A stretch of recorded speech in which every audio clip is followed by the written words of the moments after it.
हमें ज्वाइन कर लिया है। आपकी मुलाकात करवाना चाहूँगी एक बहुत ही वेल नोन एस्ट्रोलॉजर से, न्यूमरोलॉजिस्ट से, किरान चौधरी साहब। अस्सलाम वालेकुम, कैसे हैं आप सर?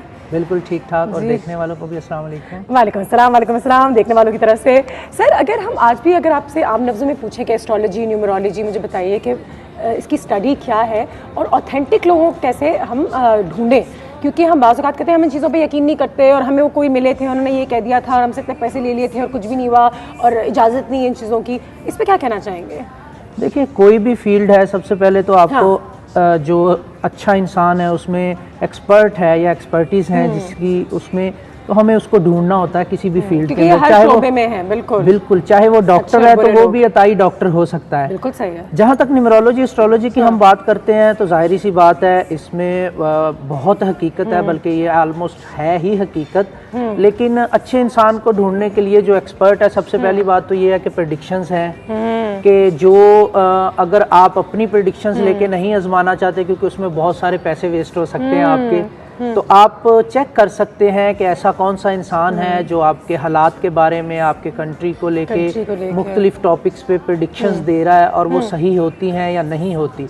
अगर वो ठीक होती हैं तो इट मीन्स के नॉलेज उसका एक ट्रेंड तो चेक करें, थोड़ी सी होमवर्क करें, आपको पता चलेगा। बिल्कुल ऐसा क्या है। कहा था, कहाँ थे, क्या और बल्कि मैं तो खुद इस चीज़ पे बिलीव करता हूँ कि इंसान को अभी ज़ाहिर है 21st सेंचुरी चल रही है, तो इंसान को हर चीज़ को जानने के बाद ही किसी को पैसे देने चाहिए। हम डॉक्टर के पास जाते हैं, इवन हम वहाँ से गूगल कर लेते हैं कि इस बीमारी का क्या है, डॉक्टर ने फलां मेडिसिन खुद भी काफ़ी कुछ पता चल जाता है। बिल्कुल। लेकिन जब हम किसी एस्ट्रोलॉजर के पास जाते हैं या हम किसी सो कॉल्ड पीर बाबा के पास जाते हैं, मैं नकली लोगों की बात कर रहा हूँ, तो हम पता नहीं हमें क्यों होता, हम क्वेश्चन करते ही नहीं है, क्रॉस क्वेश्चनिंग जो वो कहते हैं हम सुन के आ जाते हैं। इतनी अथॉरिटी से ना आपके साथ भी बस, और आपको लगता है बिल्कुल ठीक है। नहीं करना चाहिए ऐसा, बिल्कुल। ये एक साइंस है। पहली बात तो ये है कि कोई भी ऑकल्ट साइंसेस में नॉलेज है तो वो एक साइंस है, वो कोई हुक्म नहीं दे रहा आपको, और 100% वही नहीं होने वाला, क्योंकि करने वाली अल्लाह की जात है।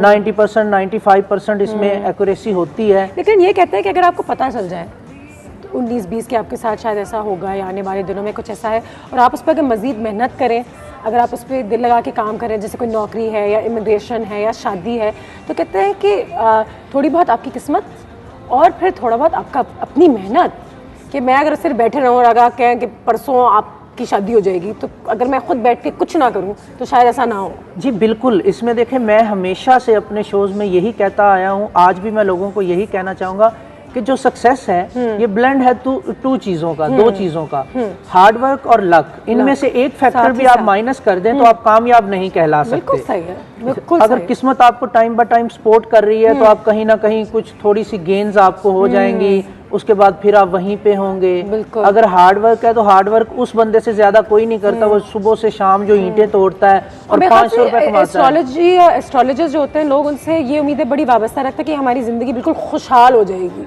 नहीं, ये भी क्योंकि ऊपर नीचे तो सबकी ज़िंदगी में आते हैं। आप सिर्फ हमें थोड़ा सा बता सकते हैं कि किस तरीके से अपना ख्याल रखना है और अपनी ज़िंदगी को लेके चलना है। बिल्कुल। इवन एज अ न्यूमरोलॉजिस्ट मेरी ज़िंदगी में भी अप्स एंड डाउन्स हैं। बिल्कुल तो प्रेडिक्शंस का मतलब ये होता है, कुछ लोग तो बहुत ज़्यादा आपको डरा देते हैं कि ऐसा हो जाएगा और फिर आप उससे बचने के लिए पैसे दे रहे होते हैं। सबसे पहली बात तो ये कि ये गाइडलाइन है। फॉर एग्जाम्पल, एक शख्स है, वो जॉब कर रहा है, वो कहता है जी मुझे आउट ऑफ कंट्री जाना है, मैं पैसे जमा करवाने लगा हूँ। मैं उसको ये बताता हूँ कि नहीं, ये टाइम पीरियड आपको सपोर्ट नहीं करता।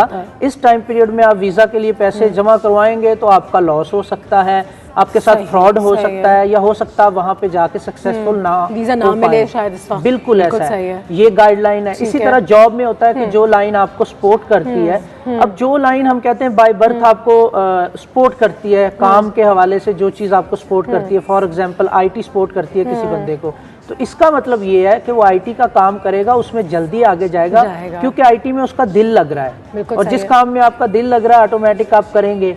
कि आप किसी को, दो तरीके होते हैं आपके पास बात करने के, आप किसी को पहले उसके गलत पॉइंट्स बता के डरा दें या आप उसको अच्छे तरीके से गाइड कर दें। तो मेरा क्या होता है, मैं सबसे पहले तो तरीका से बहुत जरूरी होता है, समझाने का तरीका, बताने का तरीका। मेरा तरीकाकार ये है कि सबसे पहले मैं इंसान की डेट ऑफ बर्थ देख के ये चीज़ देखता हूँ कि क्या ये बहुत ज़्यादा वहम करने वाला इंसान तो नहीं है। अगर वो है तो मैं उसको उस तरीके से समझाऊंगा। सेकेंड थिंग इज़ कि अगर फॉर एग्जांपल किसी बंदे ने पूछा मैं आउट ऑफ कंट्री जा रहा हूँ, मैं 2 महीने बाद जाना चाहता हूँ, तो मैं चला जाऊंगा, तो मैं उसे, अगर वो नहीं जा सकता तो मैं उसे यूं बताऊंगा कि इस टाइम पीरियड की निस्बत आपका फलां टाइम पीरियड ज्यादा फेवरेबल है, आप उसमें ट्राई कीजिएगा, आप इंशाल्लाह जरूर चले जाएंगे। अभी आप अवॉइड करें। तो एक्यूरेसी किस में आती है? न्यूमरोलॉजी में, पामिस्ट्री में, कॉफी रीडिंग में, टैरो कार्ड्स में? क्योंकि इसमें भी 2, 4, 5, 6 वेरिएशंस हैं यार, जिस पे आप यकीन करें और जिसको अपनी ज़िंदगी में लेकर चलें।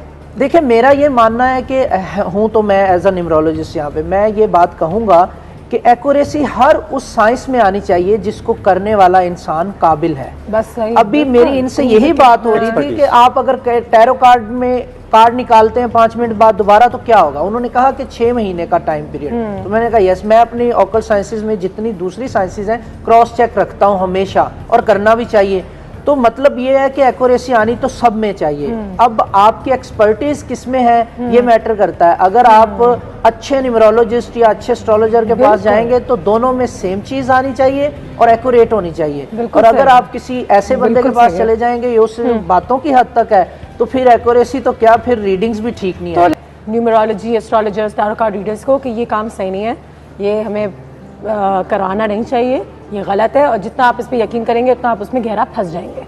देखिए, इसमें सबसे पहली चीज़ तो ये है कि बताने वाले का आपने सबसे पहले तो देखना है कि उसका बिलीव क्या है। अभी मैंने आपको बताया अल्हम्दुलिल्लाह मेरी जो नॉट के पर्सन टू पर्सन, तो एक तो वो तो पर्सन ही बताएगा ना, जो मुल्कों और कौम के बारे में या हालात के बारे में प्रेडिक्शन है वो भी 99% प्लस ठीक है अल्हम्दुलिल्लाह, और वो ऑन रिकॉर्ड है। लेकिन उसके बावजूद मैं ये कहता हूँ कि करने वाली ज़ात अल्लाह ताला की है। अल्लाह ने मुझे एक नॉलेज दिया, मैं जिसको यूज़ करता हूँ। सेकेंड थिंग इज़ कि ये एस्ट्रोलॉजी नहीं है, मैं जो कर रहा हूँ न्यूमरोलॉजी है, इल्मुल अदाद है, और इल्मुल अदाद का इस्लाम में मौजूद है। जब कोई मौलवी आपको तवीज़ भी लिख के देता है तो वो भी इल्मुल अदाद से ही लिखता है। अब इसको मैं थोड़ा सा यूँ कैलकुलेट करता हूँ कि आपकी डेट ऑफ बर्थ के नंबर, आपके नेम के अदाद के नंबर, इन दोनों को जमा करके आने वाले साल, महीने, हफ्ते, दिन और वक्त के अंदर जमा किया जाता है। ये गलत फहमी हमारी, इसका मतलब है कि हम इसको सिर्फ कहते हैं कि एक प्रॉपर साइंस है। जी बिल्कुल, ये साइंस है, हम इसको साइंस के तौर पर लेंगे तो ये ठीक है। अब फॉर एग्जांपल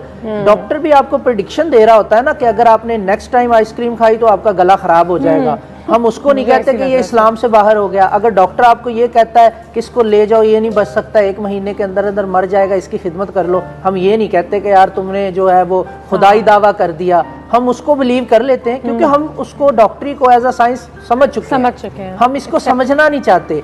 2 तबके हैं, एक जो बिलीव करते हैं इंतहाई आंखें बंद करके बिलीव करते हैं, और एक ऐसा तबका वो कहता है नहीं नहीं नहीं नहीं ये है। फॉर एग्जाम्पल एक शख्स कहता है जी मैं बिलीव ही नहीं करता एस्ट्रोलॉजी पे, करने वाली अल्लाह की जात है, जो किस्मत में है वही होना है। ओके, मैं इस पे मानता हूँ, ठीक है। हम थोड़ा सा इस पे आगे चलते हैं। आपका एक बेटा है फॉर एग्जाम्पल, आपने अपने बेटे को कोशिश की अच्छे से अच्छे स्कूल में दाखिल करवाएं, अच्छा यूनिफॉर्म पहनवाएं, पिक एंड ड्रॉप दें, अच्छा ड्राइवर रख के दें, अच्छे टीचर से ट्यूशन लेके दें, सब कुछ कर लिया।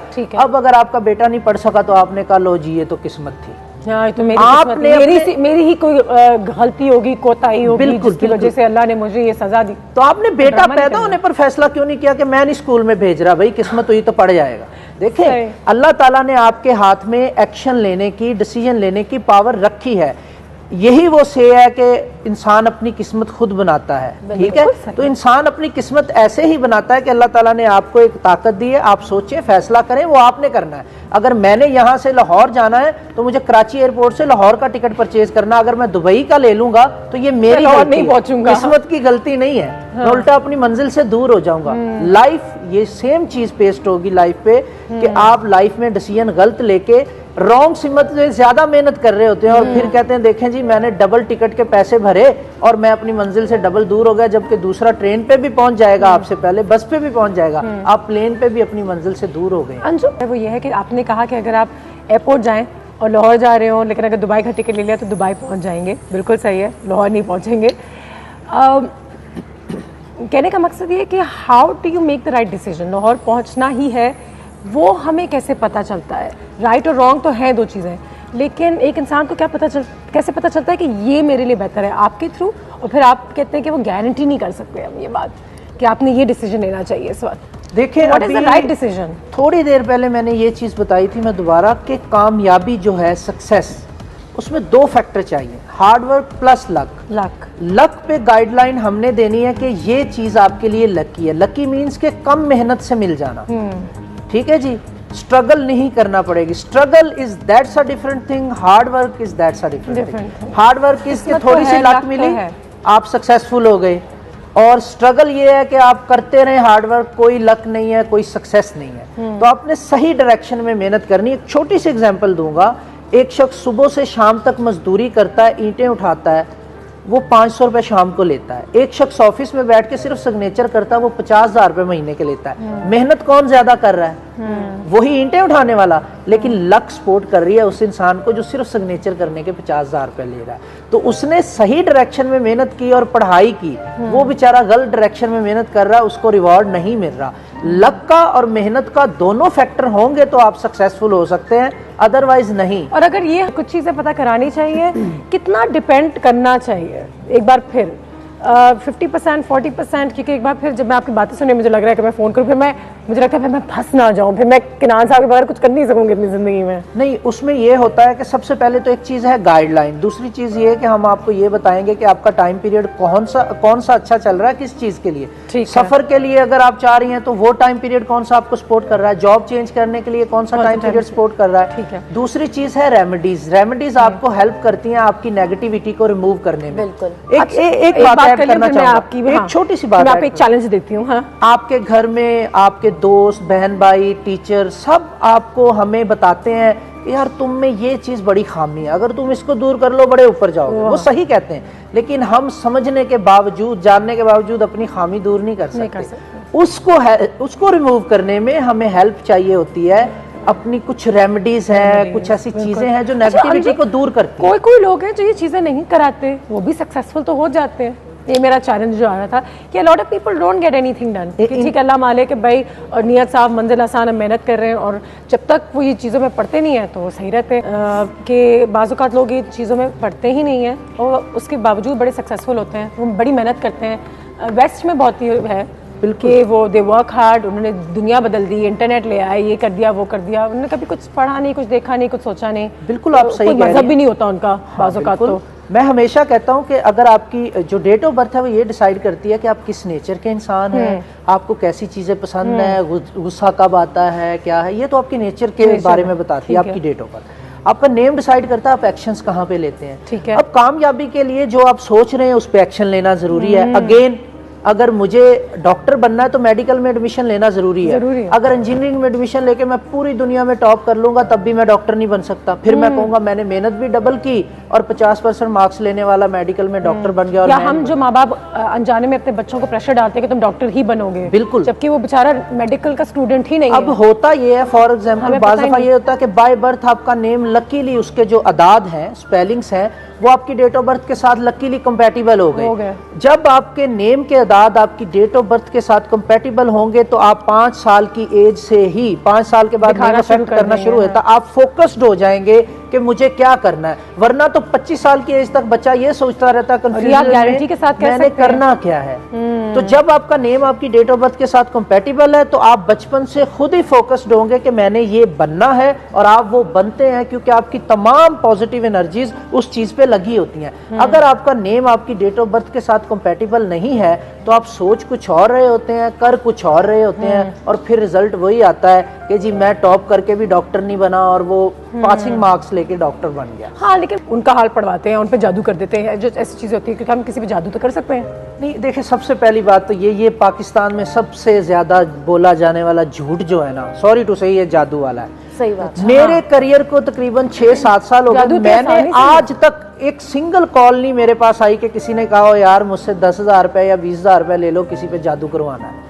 जो भी करता वो कहता मेरे लिए बेहतरी हो जाए। मेरे ख्याल में हमारे मुल्क में सबसे पहली बात तो ये कि किसी के पास इतना फालतू पैसा है नहीं कि वो किसी को पीछे छोड़े, बजाय इसके कि वो अपना आगे निकलने का सोचे।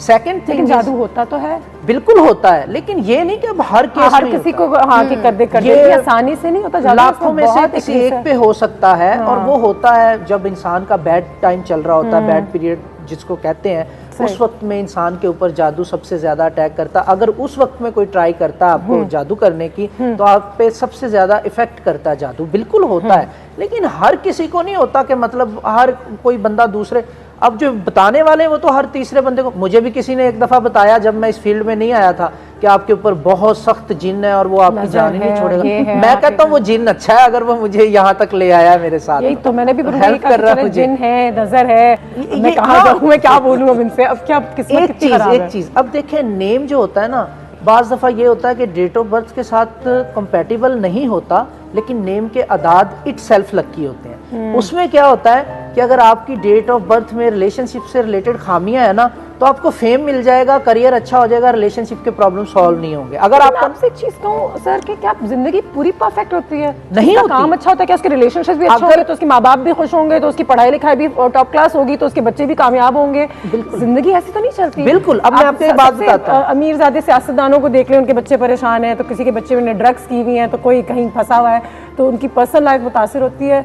वो एक एरिया में आप सक्सेसफुल होते हैं। नहीं, बिल्कुल, आप एक एरिया में तब सक्सेसफुल होते हैं जब आपका नेम लकी है, डेट ऑफ बर्थ के साथ कंपैटिबल नहीं है, तो एक एरिया में आप सक्सेसफुल अच्छा, हैं। वरना अब अगर मैं आपका name for example spelling change करता हूं और मैं ये कहता हूं कि ये कंपैटिबिलिटी आपकी डेट ऑफ बर्थ के साथ बना दी, तब भी मेरे पास इल्मुल दाद में कोई ऐसा फार्मूला नहीं है कि मैं 100% हर चीज कर दूं। मैं आपको खुद बताऊंगा कि हमारे यहाँ तो बिजली भी नहीं जाती। हाँ, रिलेशनशिप सेक्टर जो है वो थोड़ा इंप्रूव होगा इससे, क्योंकि हमें ये भी तो देखना होता है ना कि अगर हम टोटल रिलेशनशिप सेक्टर को इंप्रूव कर लें नेम से, वो हो जाएगा, फिर आपके प्रोफेशनल करियर में प्रॉब्लम आएगी। क्योंकि अगर आपको बहुत ज्यादा पोलाइट कर दें, नेम चेंज करके आपकी नेचर चेंज कर दें, तो जॉब में तो आप पोलाइटनेस नहीं चलेगी, नहीं चलेगी। थोड़ा सा अग्रेशन तो नीचे वालों को दिखाना पड़ेगा, तो वो चीजें भी तो आपने करनी है ना। तो लाइफ में थोड़ा सा हर चीज को बैलेंस। मिनट है हमारे पास जी सर। जी, इस बारे में मेरा ये कहना है, सबसे पहले तो आप न्यूट्रल होकर क्वेश्चन करें, नाट के दूसरा, ठीक है। हमारे पास तो सब कुछ है, ना मानो तो कुछ हमारे नहीं है, पास ऐसे तो कहते हैं। कम से कम मेरे पास तो अल्हम्दुलिल्लाह इतना टाइम नहीं है कि जो लोग बिलीव करते हैं मैं उनको ही तमाम लोगों को जो है टाइम दे सकूं। तो उनके लिए टाइम कहां से निकालूं जो बिलीव नहीं करते। यस, अगर आपका क्वेश्चन है बिल्कुल मेरे सोशल मीडिया पे करें, इनबॉक्स करें, मैं जवाब दूंगा, लेकिन आप सुनने के लिए रेडी हो, पहले ही आप फैसला करके ना बैठें।